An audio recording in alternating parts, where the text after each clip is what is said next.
Good evening, everyone. My name is Maggie, and on behalf of Book Soup, I'd like to thank everyone for joining us for our virtual event this evening with Jonathan Evison and Benjamin Percy discussing Small World and The Unfamiliar Garden. We're so excited and grateful that our bookstore can continue to bring authors and their works to our community during this time.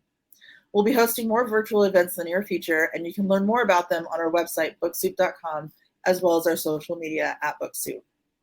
Support our bookstore and our authors and purchase a copy of tonight's featured books. Just click on the green purchase button that reads Small World and The Unfamiliar Garden directly below the viewer screen. The link will redirect you to our website where you can continue your checkout process. We're also selling digital audiobooks and ebooks through Libro FM and Kobo for those who are interested. And I just want to have a little shout out for Book Catapult. Thank you so much for partnering on our If you'd like to ask a question during the event, please use the Ask a Question box at the bottom of the screen and type it in. Please do not use the sidebar chat to ask a question. So just a little more about Jonathan Evison. Jonathan is the author of the novels All About Lulu, West of Here, The Revised Fundamentals of Caregiving, This Is Your Life, Harriet Chance, Lawn Boy, and The Legends of the North Cascades. A little more about Benjamin. He's won a Whiting Award, a Plimpton Prize, 2 Pushcart Prizes, an NEA Fellowship, and the iHeartRadio Award for Best Scripted Podcast. He's the author of the novels The Ninth Metal, The Unfamiliar Garden, The Dark Net, The Deadlands, Red Moon, and The Wild Link, 3 story collections and an essay collection called Thrill Me. He also writes Wolverine and X-Force for Marvel Comics. Without further ado, I'm going to turn the camera over to Jonathan and Benjamin. Thank you. Hello, welcome. Hi, buddy. Hey. Thanks so much for bullshitting with me tonight, and thanks so much to Book Soup and Book Catapult for hosting us.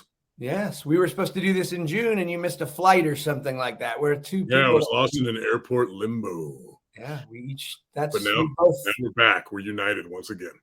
Only 6 months later. That's nuts, man. That's nuts. That's weird. I wish we could be hoisting a cold one in person. Me too. So, cheers from afar. Cheers to you, my friend. And why don't you start by you talk a little bit about Familiar Garden, and then I'll talk a little about Small World. Launch in. I mean, I'll give you 2 elevator pitches at the same time. One is for the Comet Cycle, which this is book 2 of, and the Comet Cycle is a shared universe that I've built. It could be 3 books, it could be 6 books, it could be 12 books. Right now, we're on book 2, and all of these books are standalone novels. They can be read in any order. And the idea behind it, the trigger for this shared universe, is an age-old sci-fi concept. A comet comes streaking through the solar system, the planet spins through the debris field, and new elements are introduced to the world that upend the laws of physics and geology and biology, that create chaos in the geopolitical theater, that shake up the weapons industry and the energy sector, and that create, in a very marvelly kind of way, a new dawn of heroes and villains. So that's what the Comet Cycle is. And as for The Unfamiliar Garden, it takes place in your backyard, which used to be my backyard, the Pacific Northwest. And it concerns itself with alien plant life. Now, the book follows 2 characters primarily. There is, on the one hand, a guy who works as a mycologist, a professor at University of Washington. And then there is a woman who is a detective with the Seattle PD. Now, he is researching new fungal life that is appearing in the region. And she is researching a series of ritualistic murders in the metro. And these 2 characters used to be married. And their already rocky relationship, broke up entirely after the meteors fell. On the night the meteors fell, their daughter vanished. And that just proved to be too much for them. They split apart. We're 5 years later now. They're investigating these 2 different things that bring them together once again. Not just in terms of their work, because these 2 things turn out to be related, but also there's the possibility that their daughter is still alive. So there you go. There's the quick and dirty on the cycle. I'm on board, man. I'm fine. I got the book late Saturday night, and I've already plowed through 40 pages, and I read the first one under similar circumstances shortly before the event, and they're perfect for that because they fly, dude. Firing on all cylinders. And my elevator pitch is going to be way less cogent than that. That was very well done. I just said, fuck it. I want to write the great American novel. It was the eve of my 50th birthday, and I'm out in the garage drinking beer and listening to the 13th floor elevators really loud. And I know I have these 3x2 sheets of paperboard I use, and I set them out like instead of a whiteboard because I don't like dry erase. I like to have it there permanently. And so I've got them all laid out on the bumper pool table and on the thing, probably 20 of these sheets. And I'm like, fuck it, I'm going to write the great American novel. And then I had 20 Sharpies there, and I just started going. And I just started like asking myself, what did I even mean by that? Because you look at the great American novel and it's just such a loosely, I mean, you're talking Moby Dick, you're talking Lolita, you're talking The Invisible Man. It's hard to find. You're talking, I'm not coaching. Okay. Anyway, so I set out to write. I wanted to write a book. I decided that if I'm going to write the great American novel, it had to cover at least like 4 or 5 generations. Diversity had to be front and center because I wanted to explore this pluralism that and diversity that, supposedly should be the strength of the American ethos, which is, now devolved into tribalism. And I wanted to write a novel that would speak to this moment, but without writing a political polemic and without it being too grim.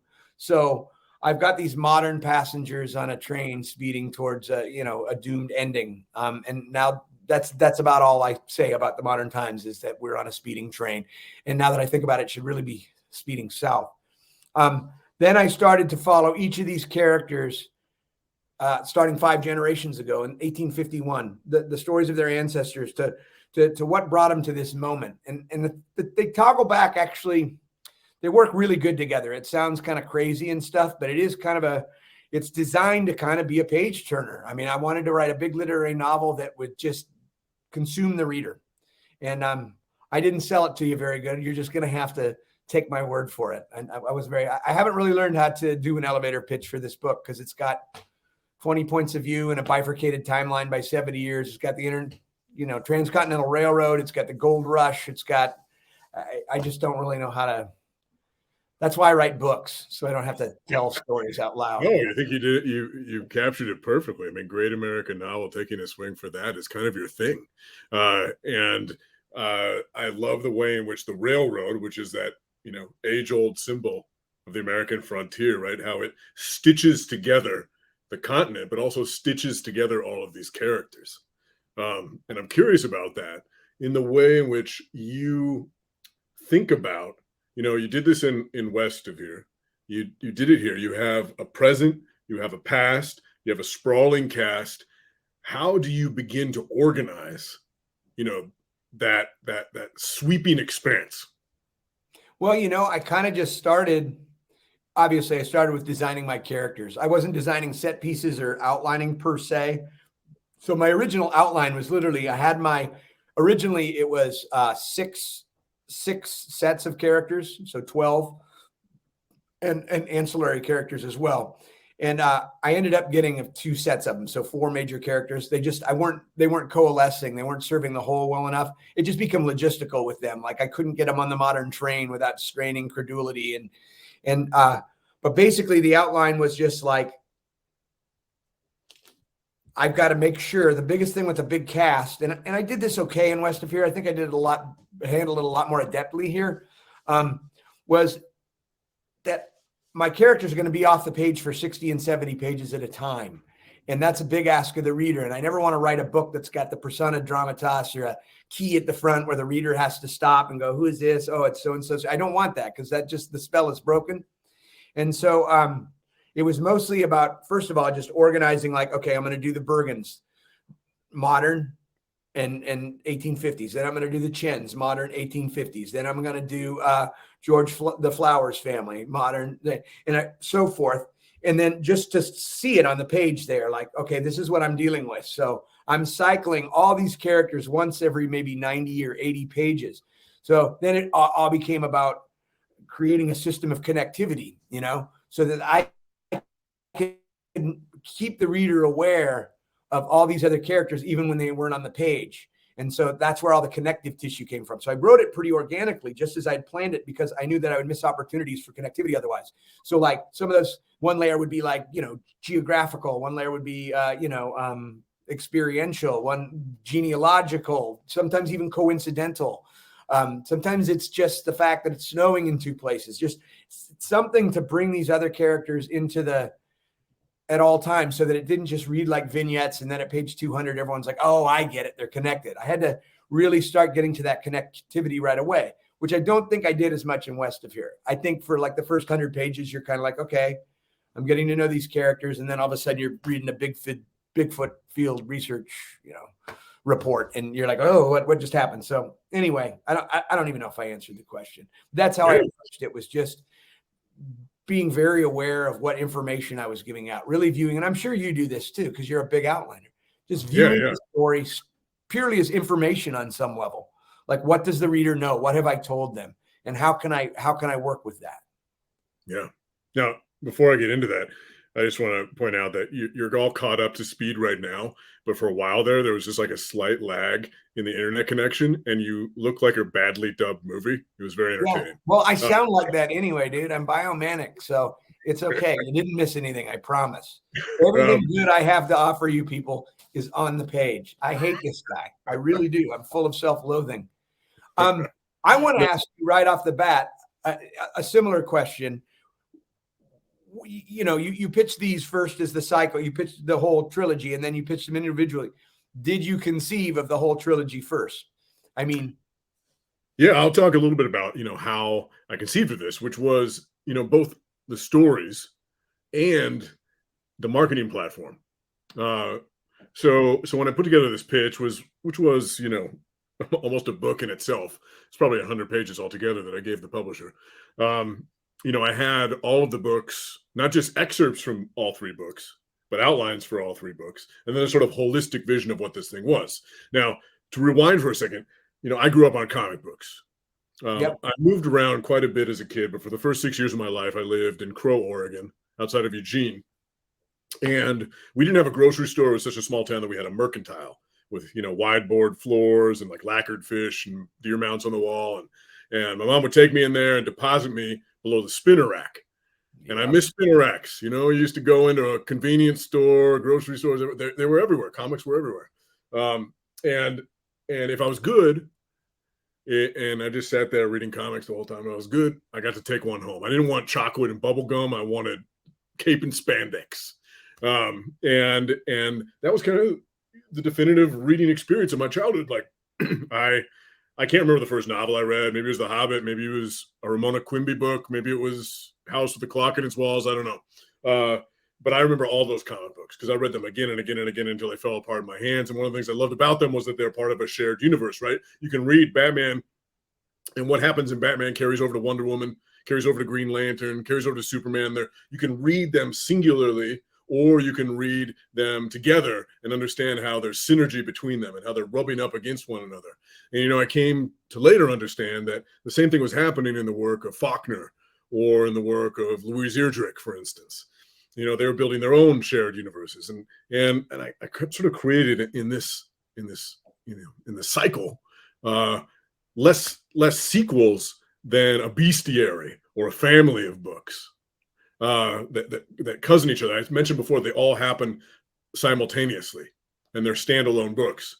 And the reason that I wanted that is because of attrition, right? You have a series, and series always sell fewer copies as you move along. So I wanted to fight attrition in that way. But I also, threw out a few other things that were informed by my comic writing experience and reading experience. I've been writing for comics since 2014. And right now I write Wolverine, X-Force, and Ghost Rider for Marvel. And I love those characters. I feel lucky to be a custodian of them. But at the same time, that's what I'm not their creator. They don't belong to me. So I wanted to build my own sandbox, right? But also, I recognize in comics something that's really smart, I think, from a mercenary marketing perspective. And that is that they come out cheap, right? They come out as $2.99 floppies. And later on, they're collected into trade paperbacks, 5 issues. And later on, they're collected into a hardcover that might have 12 issues. And then a deluxe omnibus. And to me, book publishing seems a little backwards in that you drop a $37 hardcover right out of the gates, that seems a little exclusionary. So I asked my publisher, as part of my pitch, I wanted these to come out as paperbacks in quick succession, 6 months apart, and then for them to be collected into an omnibus hardcover edition that would have bonus material. So, I'm just trying to shake things up from a storytelling perspective, shake things up from a marketing perspective. Yeah, that's really smart, dude. I mean, the fact that, that you set all the books concurrently so that it doesn't feel like, because there's always that risk with a trilogy that like, I may not want to start it because I think like, I'm just, is this thing going to stand alone? Yours have to stand alone because, you know what I mean? It's just like three different, that's really smart. And yeah, don't get me started on price point and books. And like, I've always thought that the consumer should have a choice right off the bat from hardcover to, collectible hardcover to trade paper to mass market to ebook, but I don't think it's going to change anytime soon. Besides, one thing I learned in this book, studying the railroad so much is, the railroad may be the only industry with a management culture as archaic as book publishing. Let's get into that. All the engineers complain about that too. You did such a tremendous amount of research in this book. You always do that. I'm curious about the process. I felt as though I could, work as an engineer myself after reading a few of these chapters, but this is true of every single character where you always go deep, and the work itself, oftentimes, blue collar work is essential to the story, to the characters. Yeah. Well, that's the one thing in my writing that I've used from my experiences, my jobs. I've written a book about a caregiver. I've written a book about a landscaper. I'll tell you a little secret, which is I abhor research. I hate it, dude. I really do not. I'm not that guy. I'm not the guy that likes to do research, but I've gotten really good at it. With West of Here, I think I worked a little broader and less smart, less focused than I did now. I learned some things, just how to use storytelling, how to use that with the research process. Like there came a point with West of Here where I'd read so many narratives, so many books, and done so many interviews that it just started to get in the story, in the way of the story I wanted to tell. And then you start interviewing every old guy in Port Angeles. And he's like, you can't tell the story of Port Angeles without talking about Wheeler's Corner. And I'm like, And then at one point I'm just like, fuck it, I'm calling it Port Bonita. Then I don't have to deal with any of this stuff because I want to have the room with this book, I kind of knew what the scene, I had a more narrow focus on this very specific information I needed. You know what I mean? So I didn't have to read whole texts and risk getting sidetracked, because there's always that risk. You find all this interesting stuff you didn't know that wasn't part of your conception of the story. And then pretty soon you're spinning off. You're not even writing the book you set out to write. And so this time I was very specific with what logistical hurdles lay in front of me. Just in terms of technology available in 1851 and styles and, all that background stuff. I just almost on a scene to scene basis could make sure that I had all my bases covered. Because as you know, you hit one false note and you might lose the reader for good. And I did so much writing outside the purview of my personal experience here. Racially, gender wise, historically, period, that I really had to make sure I have people to vet this. I worked with a lot of readers, in all kinds of different capacities to vet this. And whatever I do, like when I wrote my combat veteran and Legends of the North Cascades, I'm not a combat veteran, but my friend Paul is, and he was brutal. It was awesome. I tell him, don't pull your punches. This needs to be real. This needs to be authentic. And he'd be like, man, this sounds like a Navy Federal commercial, dude. What the fuck's a chew? This is what, and he'd set me straight on everything. And I did that with 10, 15 different people in their areas of expertise and things like that. And when you have that resource, then you can go, well, look, this is what I need to happen in the scene. So let me move you across the car. This is what happens. How do I get the train unstuck? But, when you know every point you need to do, the questions to ask. So it just saves so much time. I probably only researched going into it a couple months, and then I started, and then the research continued as I went along, and I always stay a little bit ahead of myself. Yeah, research can be tricky, right? I remember hearing Robert Olmsted once say of Coal Black Horse, which is a Civil War novel, that it took him 4 years to write it and then 4 years to unwrite it. because of the research that he had done, where he found all of this stuff that was so amazing, but it ended up gumming up the gears of the narrative. Yeah, and so this time I had a very clear idea. It helps to have the conceit of a speeding train. You know what I mean? That I have all the characters gathered there. It helped that, with West of Here, I guess I did. I had the dam celebration. It was a similar sort of setup, but I think I got more adept at juggling the cast in this. They're different animals in a way. They're a lot alike because they have these huge casts in a bifurcated timeline, but they kind of work on the reader in two different ways, and they were intended to. So, it was pretty close to my original design. I'm just not very good at talking about it.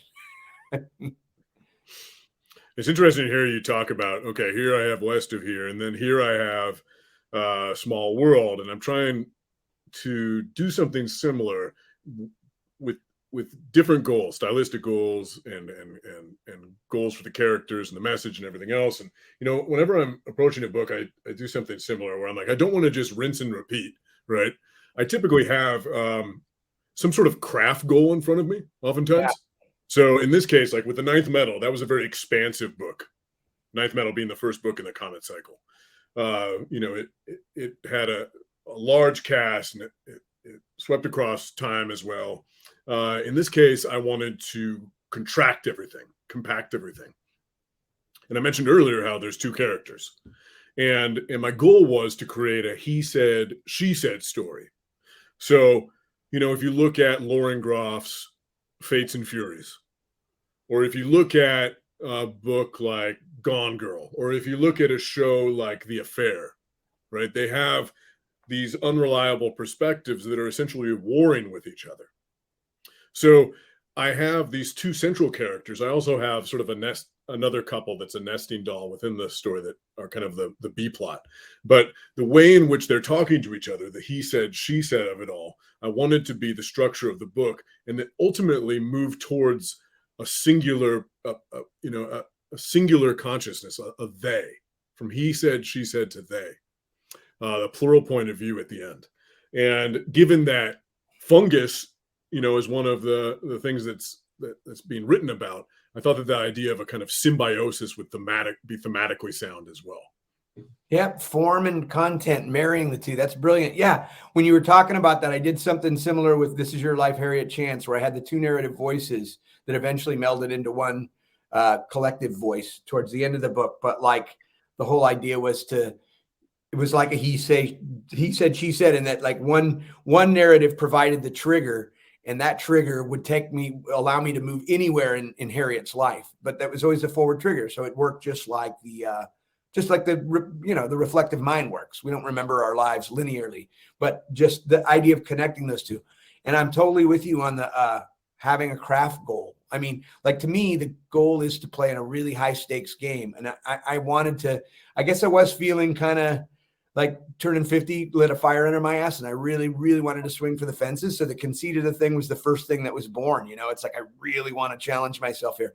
I want to have to develop new tools as I go, you know what I mean? And I want this to be a huge risk for me. Like if, I wanted to risk ruining the career that I've worked so hard to build. And when you play with those high stakes, man, it's like, it brings out the best in you, it's like, if I'm not challenging myself on the page, and I don't want to call my last few books quiet, but compared to this or West of Here, they're different kind of narratives. They're not without their literary pyrotechnics or, subversion of forms and things like that, but they're fewer narrators. Although I guess Legend has about 30 when you count but it was much smaller and more efficiently, economically done, I think. But this, not since West of Here had I wanted to tackle something that part of that is because I had all those kids all the time too, now my kids are a little bit older, and I was able to really give myself to this book for a year, Yeah, kids, man, they fry the neurons, huh?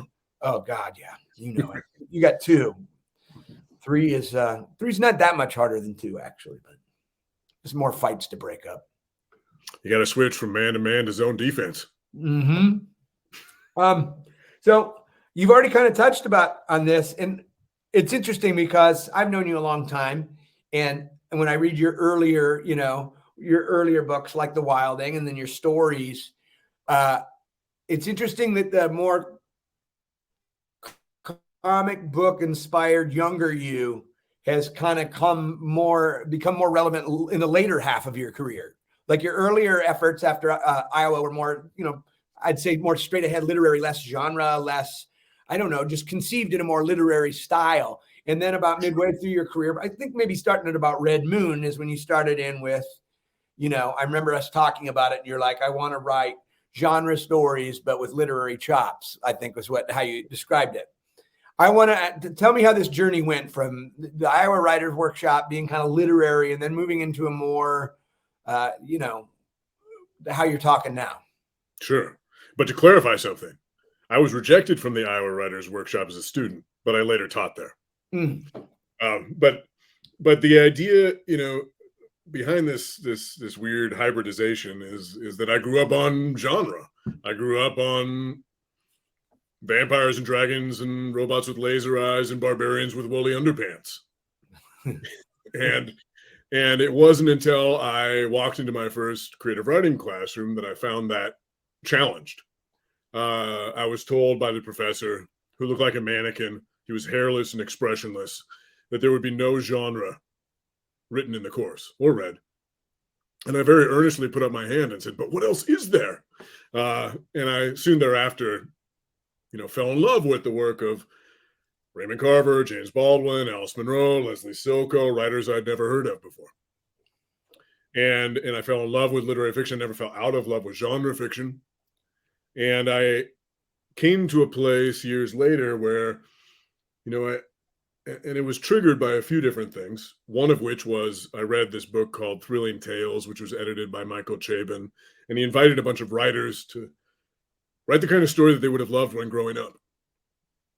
And it's a hit or miss collection, but you've got like Jim Shepard writing a story about a giant shark, and Nick Hornby writing a story about a magic VCR that can see into the future, and Kelly Link's in there, and Amy Bender's in there, and I was in grad school at the time, and I kind of asked myself, like, what if he had asked me to be in this book, what kind of story would I have written? And I realized like how far I had strayed from my original desire to become a writer.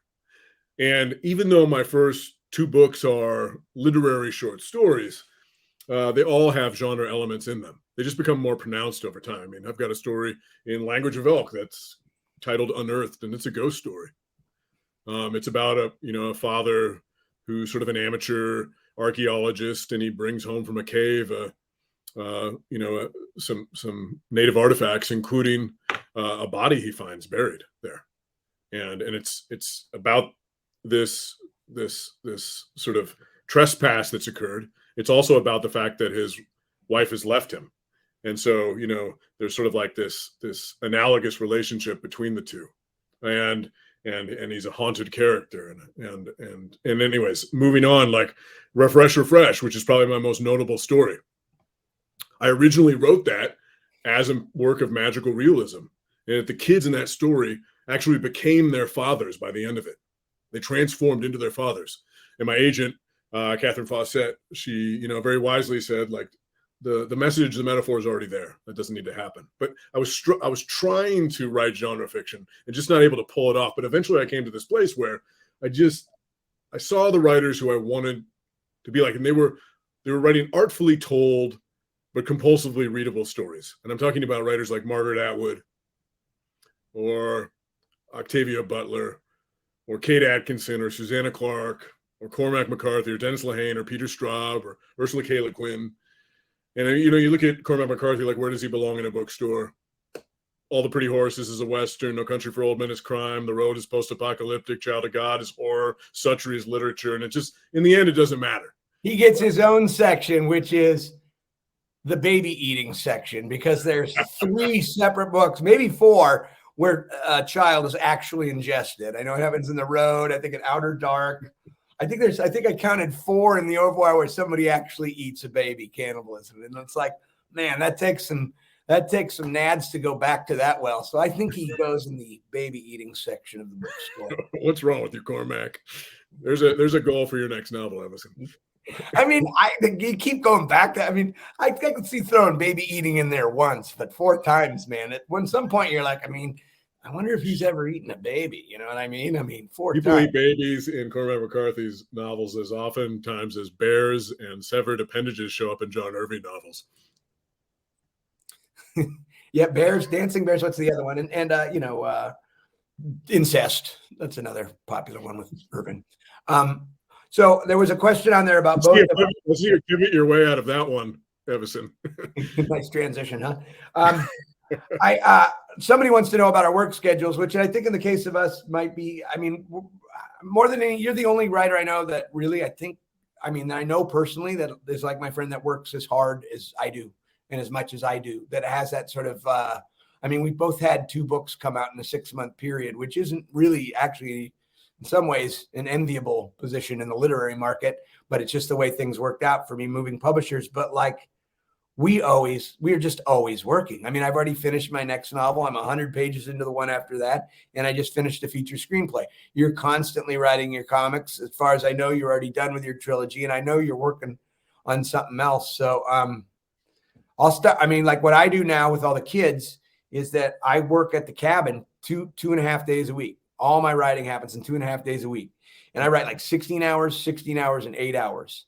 And, then the rest of the week, I'm just pretty much hands-on dad, making lunches, making dinner, volunteering in classrooms, doing busy work, answering publicists and so forth. And then, but the whole time I'm like getting game ready. I approach it more like an athlete, I'm like, when the whistle blows Sunday, or in this case, Tuesday, I want to be ready. It's all about workflow and just psyching myself up to like, just go. And the bell rings. I just start making hay, and each day gets easier. By the 3rd day, I'm writing it twice the clip I was on, Wednesday. Thursday, I'm faster. Friday, I'm the fastest of all. And when you really put it together like that, I mean, to me, that's been the key to being whatever they say, prolific or whatever. It's just, I'm just compelled to work all the time. I'm just a workaholic. What about you? Yeah. I'm juggling a lot of chainsaws. I write comics, I write novels, I'm writing, feature screenplays and some TV stuff right now. I've got the podcast series that came out, one of which came out this past year. And, it requires routine, strict routine. I think that any sort of chaos in my schedule is the enemy of productivity. Mm-hmm. So I pretty much do the same thing every day. And then get the kids on the bus, sit down, start to hammer, and basically stop more or less when they get home. If I'm under deadline, I might be back at it, after they go to bed, cracking it open, maybe working on some editing. Then later at night when my brain's not quite as, on point, but I put in 8 to 10 to 12 hours, depending on how intense things are a day, generally speaking. And, it requires working across mediums. I would on the one hand say that it's a great thing for me because, one, I'm always energized by the different properties I'm working with. And I'm energized in part because of the challenges they offer and the new tools that I'm acquiring from them. And I'm curious to talk about that maybe in a bit, about you, like tools that you've acquired working on this screenplay that you didn't necessarily have before in your books. Because I write in writing comics, I feel like it's made me a better novelist because of how efficient you're required to be. Yeah. How tightly you have to wind these clock pieces when you're writing these 20-page scripts. But the way I work is sort of with this cascading focus where I have a lot of stuff pinned up to the wall. You can even see over my shoulder one scroll of paper right there. I have a closet, this big closet to my left where there's all of these different scrolls and blueprints laid out. And for my different projects, I will typically be, even if I'm not working on them that day, I'm studying them on the wall and making notations so that I can prime myself, sort of similar to you as you get ready to go to the cabin and just assault the page. I'm working on the novel today, but I am mapping out and even sketching out some bits of dialogue on the comic script that I'm going to write tomorrow. Or even that afternoon after I walk the dog and have lunch, and that I can just code shift and move into the next thing.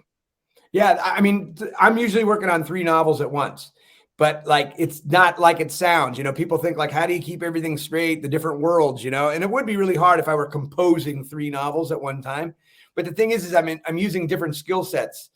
It's kind of a safeguard so that there's always work to do. You know, I might be doing second pass edits or last pass edits or just line edits on one book. The other one is the big job. That's the one I'm actually composing. And then there's something I'm researching for. And then there might be something completely in another medium like the screenplay. And so it's whatever. Some days you just don't have the energy or the time to sit down and compose and really immerse yourself in this big fictive world. But you know what? You can do some research. You can do some line editing. You know, you can make some notes. So it's just a way to always keep busy and just keep chopping wood all the time. But, you know, the ultimate goal is, you know, what I love is like I got snowed in here one time last year for 10 days. And it was, I mean, I missed my family, believe me, but it was glorious. I mean, I wrote like 140 pages and then good pages. Like, I mean, wrote and rewrote, like it came out with 140, like almost print ready pages, because every day, man, once you give yourself to the story and just get out of your own way, that's the way I look at it. It's like, that's how I've gotten to be. You talk about tools that I've developed. The best tool I've developed, the best two are A, thinking of the reader at all times, and B, just getting the hell out of my own way. You know what I mean? And just giving myself to the thing itself because it knows what it's doing most of the time, you know? I mean, I'm controlling it a little bit in the background. I have this ultimate conception, but so much of the work happens with your unconscious, don't you think? I mean, Really, yeah. I mean, I have these maps up on the wall, right? But, you know, I might have character charts on the left side of the scroll where I've got like biographies, Wikipedia entries, cartoons even of these characters. And then I have plot lines, but it's not like I have every detail spelled out as to what's going to happen. I have the brighter moments, the crescendo moments, the set piece moments, you know, right. and I think of this outline as a kind of constellation, because you've got the brightest stars and then you're figuring out how you fill in the darkness between them. In the meantime, when you sit down and find that flow that you're talking about, right, that subconscious flow where you're living through these characters. Yeah, a story is usually about like, you know, 5 to 10 major scenes, you know? I mean, and everything else is sort of transitional between that. A lot of early novels tend to try to write set piece after set piece, you know what I mean? People get really enamored of a scene or something. And so they have all these scenes that need to belong in the thing and they stitch them together, and that doesn't make necessarily a good story. You know, so much of storytelling is, you know, the way I look at it is like, it's this dance you're doing with the reader where the reader's got to do everything you're doing backwards and heels. And once you realize that and you control the flow of information like that, all these great new tools open up, like misdirect. You know, I mean, mystery writers need to have to do that, but there's, once I view the story purely as information, I'm aware at every moment what I've given to the reader and how I've persuaded the reader one way or another. It gives me so much more latitude to surprise them, to subvert their expectations, to do all the things we love as readers. You know what I mean? I basically want to write books that I'd want to read, you know? So when I say the reader, I'm not talking about the 35 to 60-year-old female demographic. You know, I'm just talking about me on the other side. I know that I like convergences of characters. So a lot of my novels do that, and particularly this one, where divergent characters come together and coalesce. And I love that moment as a reader, that aha moment. I just love when the author lets me own the narrative. You know what I mean? Doesn't give me too much. It's that fine balance of giving me too much, you know, and not being obscure, but letting me put together the pieces. This novel, I really did view it like a puzzle. You know what I mean? And I thought when I back up and I look at the book on the macro level, I see like 3, 4, 5 chapters. It's almost like the reader's sort of panning out to a wider shot of the whole thing. They're still getting the specifics, but they're really starting to see the whole picture as it comes along. I don't know where I'm going with that, but it's not good at the moment. No, it's good. And, you know, I want to talk about your work on that screenplay and how it connects to the work you do in the novels. And I'll just riff for a second about that myself and the way in which, you know, I was saying comics influence my novel writing, and in the same way that writing for podcasts influence my comics writing. You know, I'm gaining these different arsenals, these storytelling devices from working in these different mediums. An example from comics, right? If I'm writing a comic, it's 20 pages, it's 5 to 7 scenes.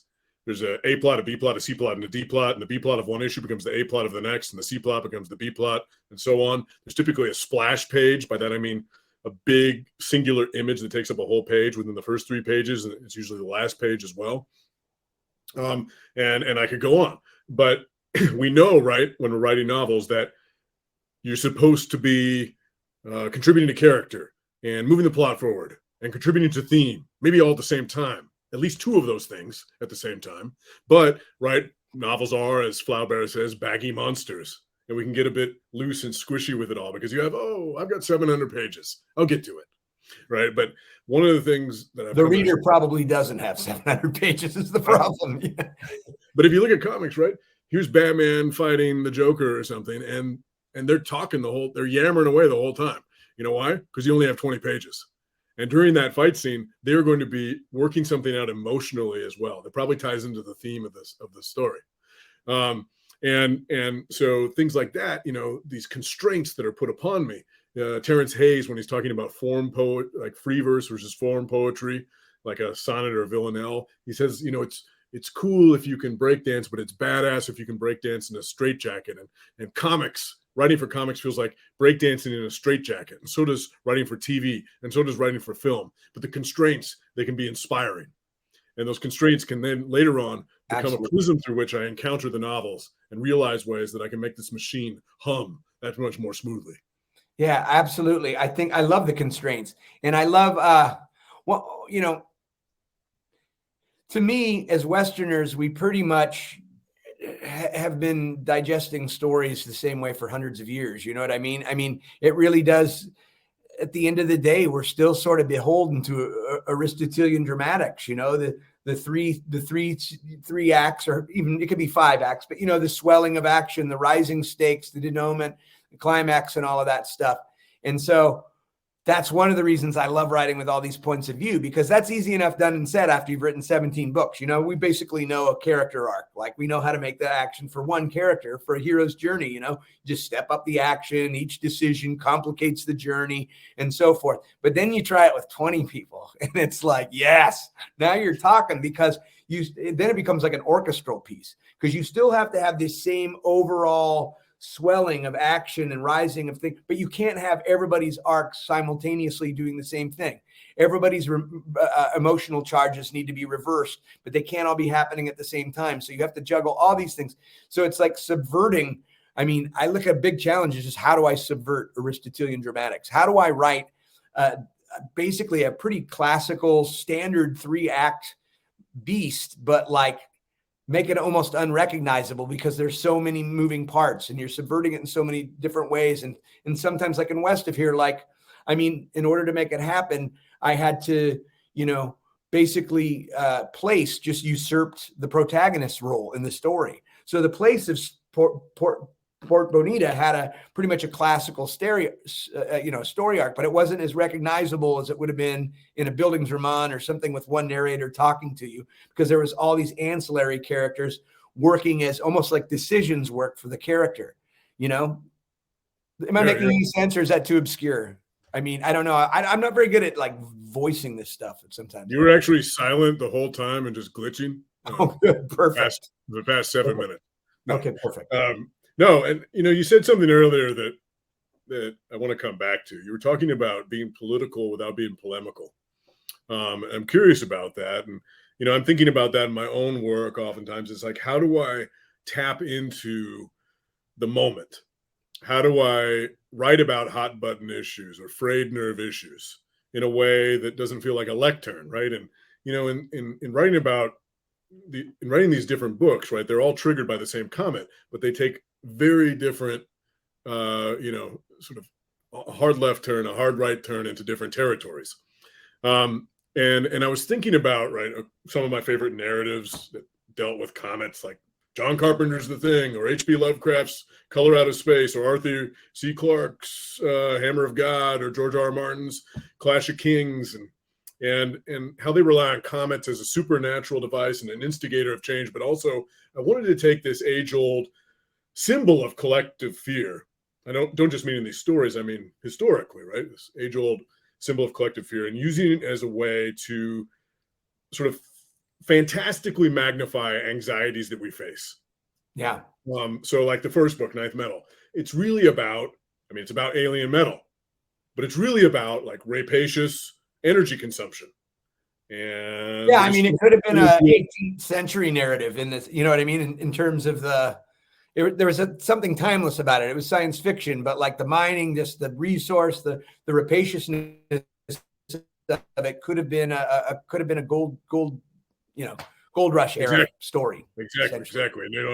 And, destructive synergy of business and politics and intrusion of a, foreign entity that threatens the national identity of some or whatever. And, that's ninth metal. But when I look at what I'm writing in Unfamiliar Garden, I talked before about the fungus that's at the center of it. And I started writing this right when the pandemic kicked off. And it's about, right, what we face right now, in that there's this invisible enemy riding the air in the form of these spores. And suddenly your neighbor, your colleague, the person you're sharing a bed with, they could be infected and you don't even know. And that way it becomes like a contemporary version of Invasion of the Body Snatchers. Right. And to answer your own question, how do you do this, is that how do you be political without being polemical, is that you just sublimate these things in the characters and actions. And like, you're using a comet as a metaphor in the byproducts of the comet and the aftermath of that. And for me, all I needed was that runaway train and the idea that we're really all on it together. You know what I mean? All these diverse characters are all on it and dependent upon each other in this thing. And that's all I need to say about it. I feel like our job is not I never really liked polemical work. Like I love John Steinbeck, but like I take a book like The Grapes of Wrath and In Dubious Battle, written like 10, 12 years apart, similar themes. I mean, essentially the same themes, but one is a polemical and one is just sublimated it's just a road story about one family. And it's just so much more powerful. Rosa Sharon breastfeeding that guy at the end is so much more powerful than all of Steinbeck's drum beating in the other one. I feel like it's not our job to, it's our job to ask the questions, right? And start the conversation. And then like, let both sides of the aisle do their talking about it. I don't do it to be safe. People, as far as my persona or whatever, who I am, people know where I am on the political spectrum, but I don't need to put that in my book not because I'm worried about alienating readers, but I am risking an opportunity to maybe, allow somebody to think outside their box by not putting triggers in there that are going to make, this is some woke bullshit. You know what I mean? I mean, it's more powerful when you just ask the questions and present the situations and give your characters these decisions and these obstacles to navigate, and then let all the rest of it is just sort of in there. Yeah. Emily Dickinson said, tell it slant. Right. And I oftentimes, I gravitate towards speculative fiction, in part because it allows for that so readily. The way in which you can approach real world issues through this broken mirror of our world. And as a result of that, divine feelings from people that are relevant to the issues we face, to the issues that occupy headlines, but aren't alienated people in the same way that an editorial page in a newspaper might. Right. I realized, I don't know about you, but I realized I've only got about 2 or 3 themes. I mean, all my books look so different on the surface, I mean, the technically and craft-wise, they're very differently constructed. The voices tend to be different from book to book. But when I think about it, I mean, I'm really harping on the same couple of, like connectivity, the fact that, no man is an island, that's in all my books. Like this, whether it's Cave Dave living up by himself in isolation, or Mike Munoz finally finding a break, but realizing he's beholden to all this help he's had, or and then like masculinity in crisis is another one, deadbeat dads are another one. But like there's these themes that I return to again and again, and they're like evergreens for me. They just keep giving. Like, I never tire of exploring them, because I think they're just centrally so part of my worldview that I never have people are like, well, how do you come up with all your ideas? And I'm like, I don't really feel like I come up with ideas. You know what I mean? I have these themes I like, and then I come up with characters that I'm attached to. And then pretty soon you just build this fictive world and shove them out into it and let them start fucking it up and, get trial by fire, Hey guys, so how about answering some questions from the audience? Do you want to sift through those, or do you want us to? Or Well, I have a few. I can just read them to you. How do you decide if what you're writing is going to be a novel or a screenplay? Well, I've only faced that decision one time. And that was recently. And it was because we were trying to decide with my publisher if we were going to publish my Western next or this other thing I'm writing called Again and Again, which is a reincarnation narrative. And so this is an ongoing dialogue for a couple of months, and I just needed to work. You know what I mean? I didn't know. I didn't want to sink back into the wrong novel. You know, I want to be focused. And so I had this other novel idea called Grim and Barrett, which is about a failing dental practice. And I thought, you know what? I'm going to write this as a screenplay because I know it won't take me as long. I'd written 4 or 5 screenplays in the past in the 90s. I've gotten way better at it. I learned, but like, I'd be curious to hear Ben's. Mine was just like necessity was the mother of invention. I needed something to do. I didn't want to start a third novel. So I thought, well, I'm going to just work with a different animal here and I'm going to write a screenplay because I knew it would help me. I mean, nothing is a more efficient distillation of the Aristotelian dramatics I'm always talking about than the screenplay. And what I found with the screenplay is, and I don't mean this in hubris in any way, it was so much easier to write than the hardest part about it is the efficiency part. You know what I mean? To tell the story efficiently. That is a challenge. But other than that, it's just so little material that like you can reinvent the thing. And in 2 days, you've got to hold it. You know what I mean? Whereas with a novel with 20 points of view and 700 pages in manuscript, these shifts are seismic and they take longer. You know what I mean? A draft can be a long, I could write a draft of the screenplay in 2 days. I found like by just reverse engineering what I've discovered back into it. And have you found that to be the case? Or do you just want to take this from the top? Or? Well, I tend to feel like if you have a novel idea, it's going to be a better TV show than a movie. Movies tend to be more novella or short story length if they're prose. And I've made the decision, having worked for Hollywood for the past 10 years, I guess, you know, selling stuff to Hollywood and being part of the WGA Screenwriters Guild, that I am desperately afraid of selling something that sits on a shelf and collects dust and never gets made. Because that's what happens most of the time. I know. And so that's I always now write it first as a short story or as a novel. And then I adapt it because I want the thing to exist and I want to own the IP. I feel you. I'm already feeling that, but I'm liking my chances at selling this. And I have a plan, which is that Harriet's been at focus for, you know, like four sets of screenwriters. And, they've got production that, they want to make the movie, but they're not happy with the script. And of course, they usually don't want a novelist to adapt their own work because rightly so, most novelists don't have that skill set necessarily. It's a different animal. The dictates are completely different between a 350-page novel and a 110-page script. But part of the reason I wanted to do Grim and Barrett this way was to show them that I'm a screenwriter so that I can say, hey, listen, give me a shot at Harriet. Because I want to see Harriet made. It's already been a book, but I know it'd be such a great film. I want to see that happen, and I want to do what I can to control it. And so I just started writing screenplays again.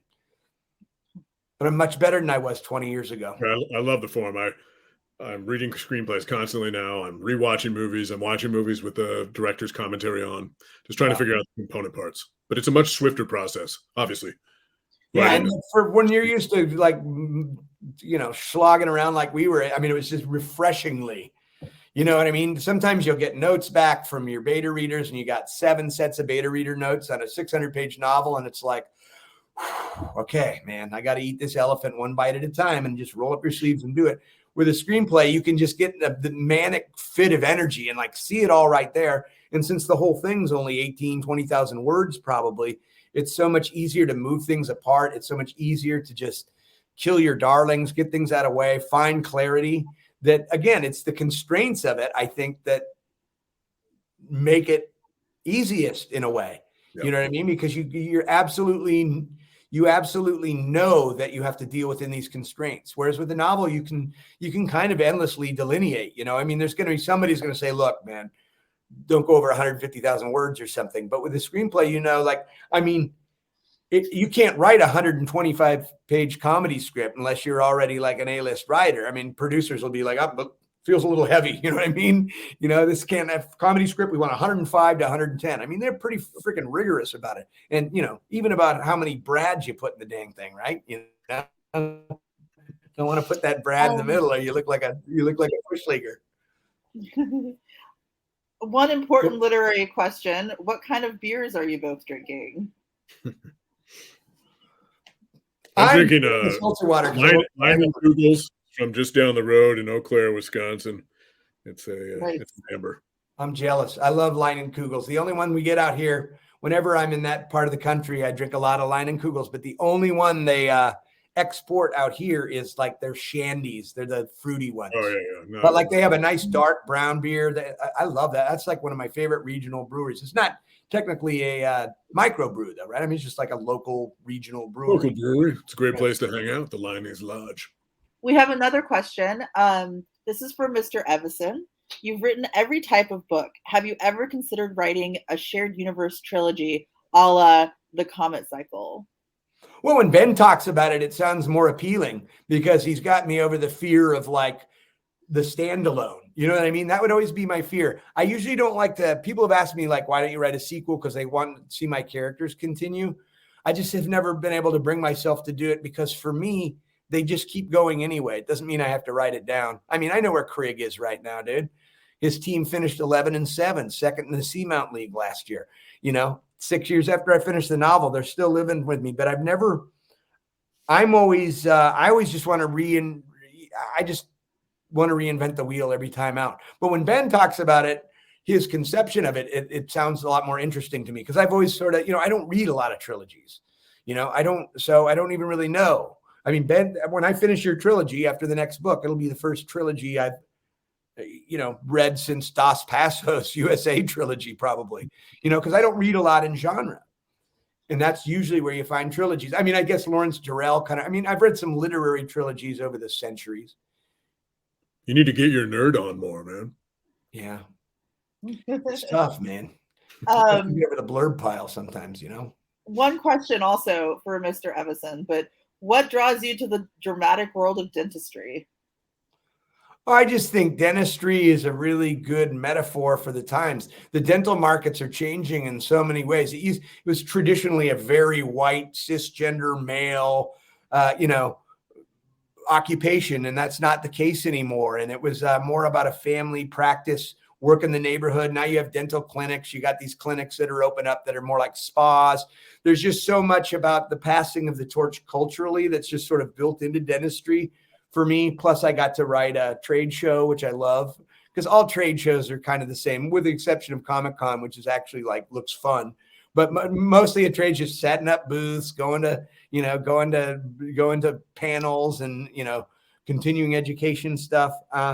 And I've always been guessing that dentistry convention is a lot more sanitary than comics conventions.